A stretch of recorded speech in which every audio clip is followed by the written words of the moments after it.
This is the headline. This is not from Fox News. This is from the Daily Beast. Certainly not right-leaning at all. The U.S. intel community walks back claim that Russians put bounties on American troops.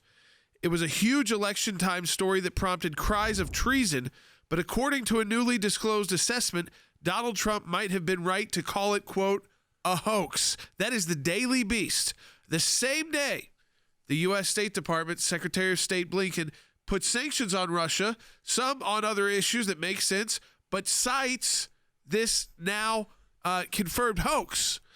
They have low-level intel, low to moderate confidence in the story is how now they're calling it a story that was told to them by a prisoner instead of an intelligence that was being report. captured Right. by the Afghans, not by the U.S. soldiers, but being held by Afghans that were loyal to the U.S., and that this is very common for these prisoners to try and get out of prison, and they call it here, out of his cage, by saying, I was getting a bounty to try and carry out these attacks, blame the Russians, which is a typical thing in Afghanistan, also because they don't like each other, Yes. the Afghans and the Russians. So we now know that Joe Biden and the DNC and the intel community was allowing a story to be pushed that had such low confidence, it was being called a story, not even a report, a story.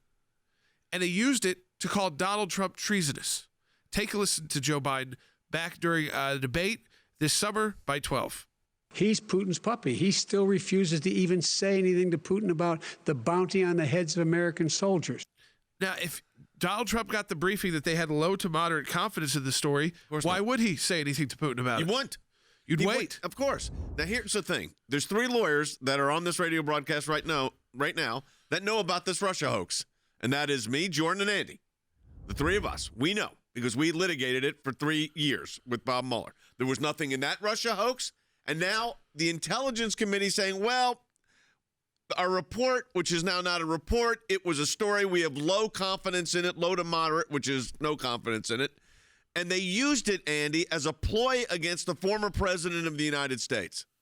Yes, it was used as a hammer to smash it over his head about this idea that he was aware that bounties were being paid to Russians to kill American military personnel, and it was used as a club to trundle President Trump with during the campaign by Biden repeatedly. And now we know, and we knew at the time, as a matter of fact, as we did with all the stuff that Mueller came up with, that it was a hoax and a lie, and it was charges that were just fabricated in order to discredit the president of the United States in the campaign. Now it's been shown to be the case. A hoax. They're not even calling it now, Jordan, as you just said, they're not even calling it an intelligence report now. No, confidence in the story.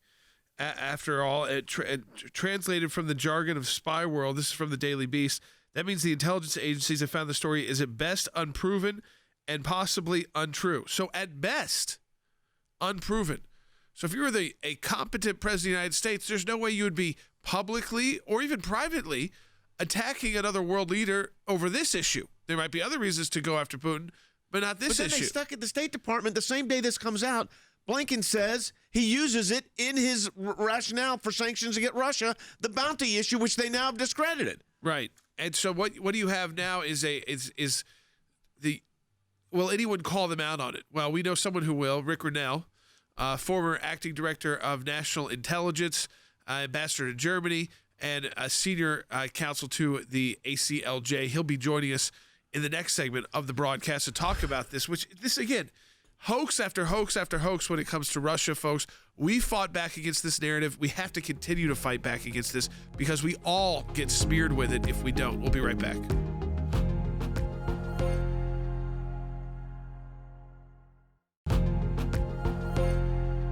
I just want to read the headline again from the Daily Beast. It says so much coming from, again, no friend of President Trump's, no friend of conservatives.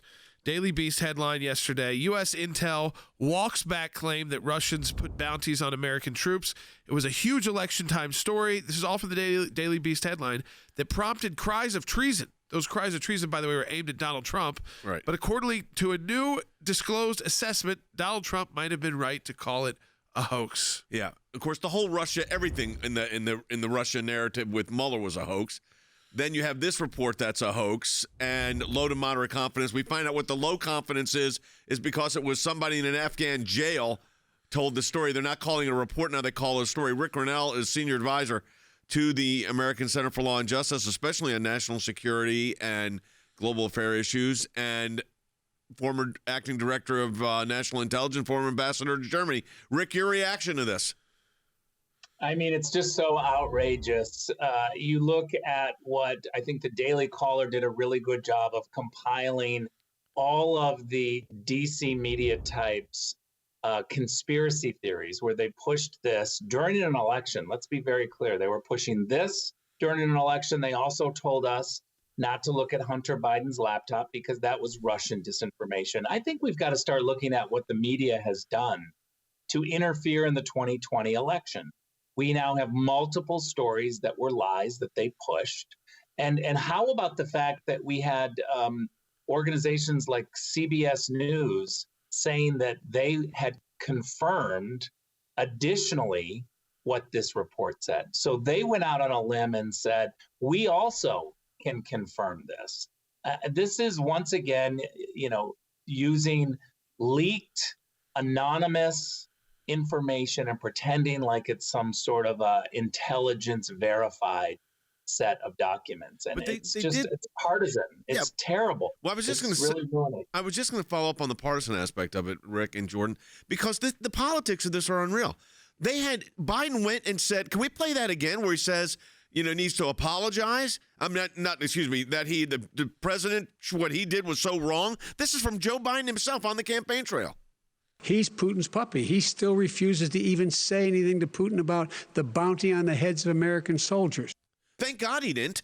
I mean, you can't start going to Russia.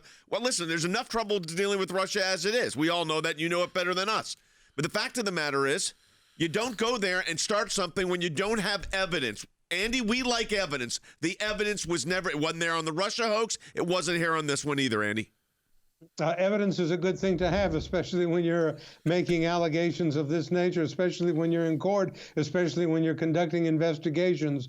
Mueller, for 2.5 years, tortured Donald Trump with lack of evidence. It was absolute pure torture. There was no evidence whatsoever of any Russia collusion or Trump collusion with Russia or vice versa in connection with the election. There was no evidence whatsoever that the president who was in office had in any way colluded with the Russians to fix the election. There was no evidence that the president knew that there was, because there wasn't, bounties being paid on the heads of Americans for their scalps if the Russians would kill them. And this now has turned out to be a hoax. So everything Donald Trump said turned out to be true. And everything he said has turned out to be the case. And everything Biden said has turned out to be false and a lie and uncorroborated by any proof. Proof is what you've got to have. And that's what they lacked, horribly lacked.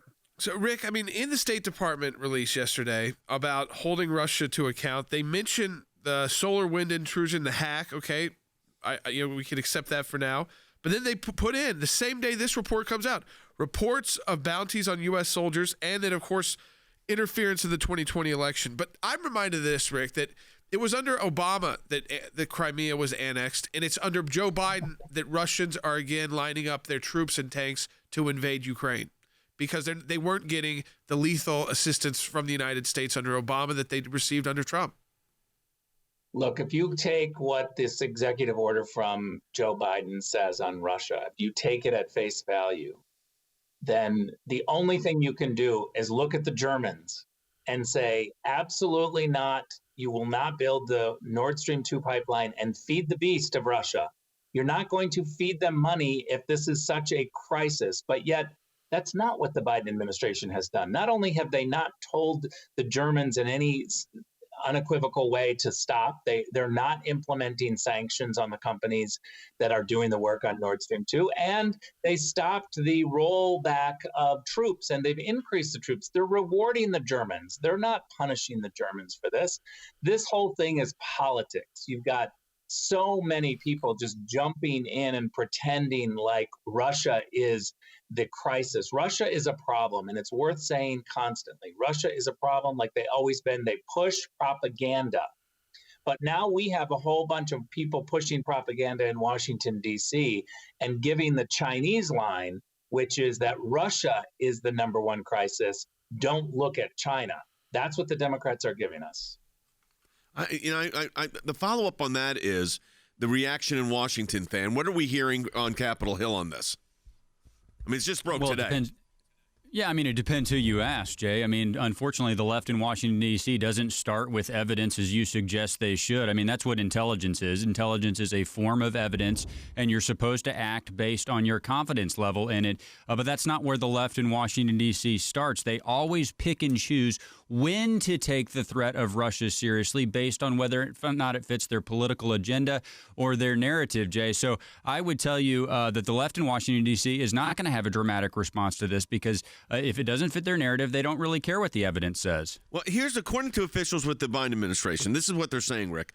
The reporting about the alleged bounties come from detainee reporting, raising the specter that someone told their U.S.-aligned Afghan jailers what they thought was necessary to get out of a cage. Specifically, the officials cited information and evidence of connections to criminal agents in Afghanistan and elements of the Russian government as sources for the intelligence community assessment. So it came from one individual in jail who's trying to get out of jail. Now, you mentioned the situation with Germany. You know that intimately. You were also the acting director of national intelligence.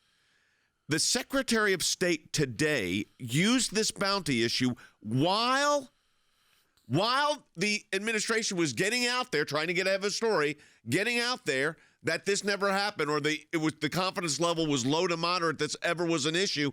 Yet he used it today, justifying. There's a lot of reasons you could sanction Russia, but justifying those sanctions in part on this false story. Let me be very clear. This is manipulating intelligence. When you take something and blow it out of proportion, and you do it for partisan reasons, and you manipulate the truth for partisan reasons, this is what undermines our credibility and intelligence officials. There is absolutely no way that these reporters who pushed this story confirmed this. They absolutely knew this wasn't an intelligence community assessment. We told them from official channels, this is not an intelligence community assessment. Don't do this. I warned reporters specifically. I know John Radcliffe warned reporters specifically, and they did it anyway because it was an election. Oh, the New York Times had a headline. I mean, they ran those huge headlines on this. I mean, do we have the headline to put up, guys? Can we put that up on the screen? Let me, and I want to talk about this New York Times headline because I went to a New York Times intelligence reporter yesterday, and I shared this headline with them from long ago. And I said, what are the consequences? And the response to me was, I'm not one of the four names on that story. And so I'm not going to get involved. Here's the headline. New York Times headline from June 2020. Trump got written briefing in February on possible Russian bounties. And then the story goes in, he took no action against the Russians in light of this, which of course not true. Right. Not true. Okay, go Read ahead. the four names, too, of the reporters so that we know exactly who did this and who manipulated intelligence. I say we name names. Okay, do we have them? Well, Charlie Savage, Eric Schmidt, Nicholas Fandos, and Adam Goldman. Yeah. And they manipulated intelligence. They didn't have sources, Jay. They did not have sources. I mean, it all comes out now. It makes us look like, on the world stage, it makes us look like the amateur hour. Well, it's really who's trying to fix an election, who's really trying to involve with election interference. Of course, we find out it's the mainstream media. But I mean, listen to Jen Psaki try to explain this. I get your thoughts, Rick, on this because she got asked about it and she did the dance. I will do it when we come back. So we got Rick for the next segment of the broadcast. To me, Rick, I mean, as we've got about 30 seconds here until we come back with you. We're going to take calls 1-800-684-3110. This just put this in the bin of things that the mainstream media was doing to carry the weight for a poorly run Biden campaign that people weren't excited about. So they had to come up with reasons to call the president treasonous, which they did. Yeah, everything they said about Trump, they were doing. This is really sad. Because intelligence has been manipulated over and over and over. We have too many examples, and the Washington, D.C. media doesn't care. Oh, boy. They encourage it, actually. I mean, this is it's negligence in reporting. And this is salacious stuff. Yeah, well, think about the headline terrible. there. Bounties on U.S. troops put in place by Putin. Look, support Trump the work does of the nothing. ACLJ for exactly this reason. We get to the bottom of this. We have people like Grinnell on our team, so we get to the bottom of this.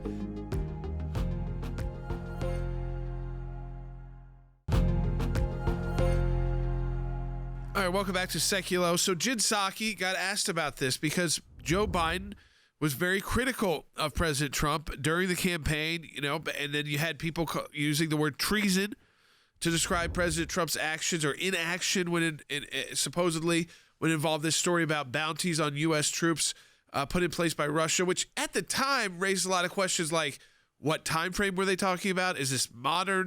Were we talking about the beginning of a war that's been going on for 20 years? Who was president when this actually occurred? Is this still going on? Now we find out it was a guy who was imprisoned by the Afghans who were fighting with us, not by U.S. troops, who sung this tune to the Afghans, and the intel community has never been able to confirm this. So Jen Psaki got asked about it, had to respond, and she did a typical Jen Psaki dance around it. Does the president have any regrets for how many times he attacked President Trump on the campaign about this issue? There are several factors that contributed to the low to moderate confidence in the judgment, including the difficulty of the operating environment and, of course, the reliance on detainee reporting. At the same time, we still feel there are questions to be answered by the Russian government. Okay, I'm going to say something because I'm going to break this thing down.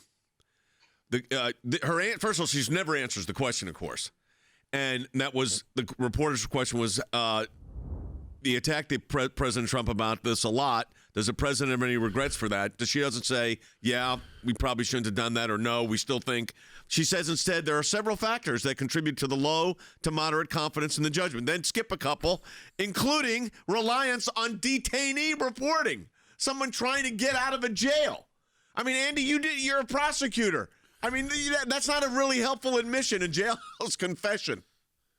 Jay, I have prosecuted a lot of cases or turned down the prosecution of a lot of cases where the only evidence that I had was the jailhouse snitch who came in and said, I heard Joe say that he did it and he hid the gun in the chicken house behind the farm where he killed his mother. And so, well, tell me more about it. Well, he said it. Is the gun there? Well, no, he's not there now, but he told us it was. Now, am I going to go to court on the evidence of a jailhouse snitch who says the defendant told him that the gun was hidden behind the chicken house without going to check out where the gun was? Yeah. This is nonsense. This is jailhouse detainees and jailhouse snitches are notoriously unworthy of any belief. And yet the United States government takes this and runs with it and slams President Trump needlessly with it, senselessly with it. Yeah. Yeah. And Rick, they wanted the president to confront Putin on this. It's really unbelievable.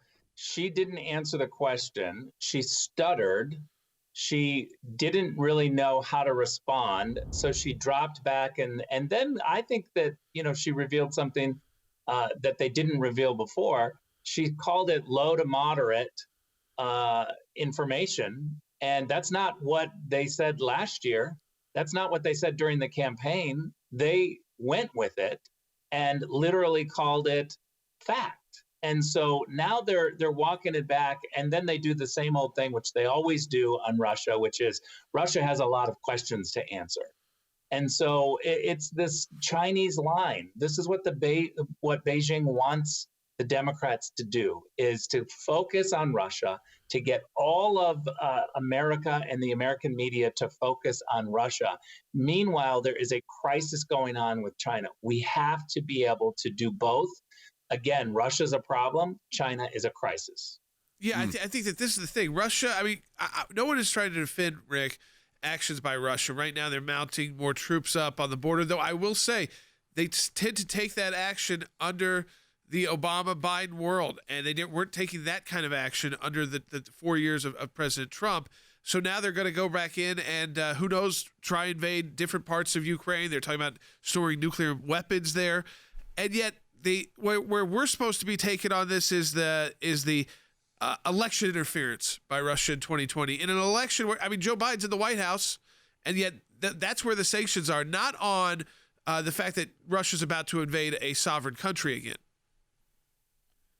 it's, one of those things that when you look at all of the problems that we're having with Russia, Ukraine, Europe, NATO, there's so much to concentrate on. And yet we get this distraction strategy from the Biden team where they want to go back and talk about, what the Russian propaganda machine is doing in elections. And then you get all of these people, spun up. Daniel Goldman, the Adam Schiff lawyer who was king conspiracy theory pusher, is suddenly out there with a new conspiracy on Russia and saying, well, what about this? It's this distraction mentality. Well, they're missing the buildup of Russian troops. We already know that it was the Obama-Biden strategy to allow Crimea. The Ukrainians know that. The Europeans know that. They know that this is a weak administration. The Germans don't have to pay their fair share to NATO. They get to continue buying Russian gas while the Russians are doing a buildup in Europe. It's so outrageous, and yet we have an entire media that just falls for the Jen Psaki stuttering and not being able to answer the question and then giving us some sort of distraction again. It's so frustrating. Yeah, she didn't want to answer the question because she can't answer the question. Now, my question, Than, is really in Washington, what are the senators that are speaking out going to do about this? Because talk is one thing, but action's something else. I agree with that, Jay. I mean, so far you've seen Tom Cotton draw the comparison to propping up the 2016 collusion theory leading up to the 2020 election. But I would piggyback on what Rick just said. They need to move from just calling it a political agenda or a distraction and point out how dangerous this is, Jay. I mean, all of us have talked about how Russia's not a friend, how Russia's a bad actor. But look, when you run with low confidence intel, what does that do? It pulls resources, it pulls attention away from high confidence intel threats. Rick mentioned China. There are certainly others. This is not just a freebie. This is not just a political issue. You're talking about dangerous threats to the United States. And I want to see U.S. senators pivot from distraction to talking about the dangerous threats that are going unaddressed because we're focusing on this. To me, the danger of this is that if the media knows, okay, we can put this story out, and then, 9 months later, maybe it comes out to be not true, but we got what we wanted in the election. We got to smear the person we wanted to smear.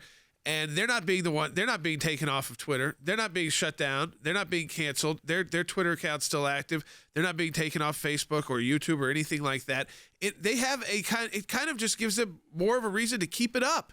Keep it up. Whatever kind of intel leaks they can use against the political party they don't like or politician they don't like, keep it up. And if it comes back that it wasn't true, oh, so what? No consequences.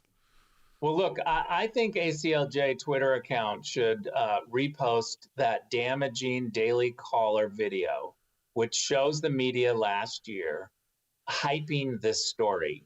And senators need to take action. They need to ask Twitter to take all of those tweets and put a warning label on them that they're not true.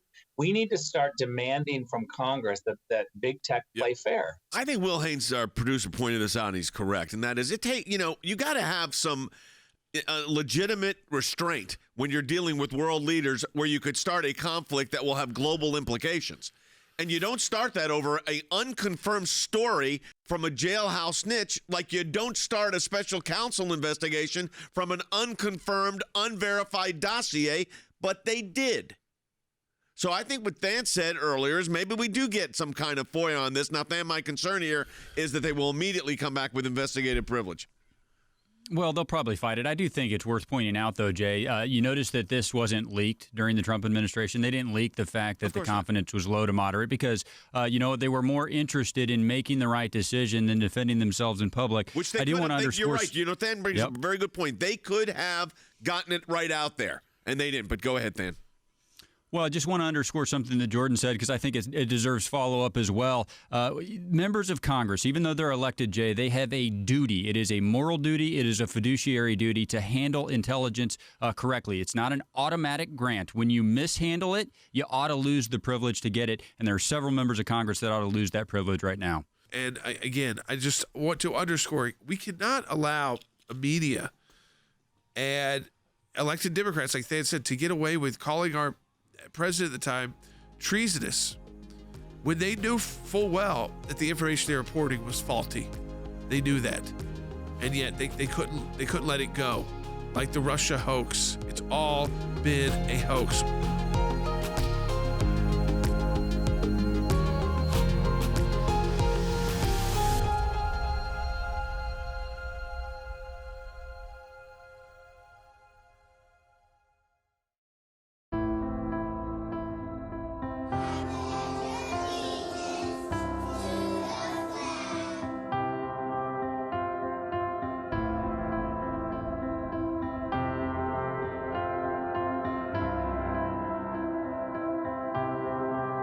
Nice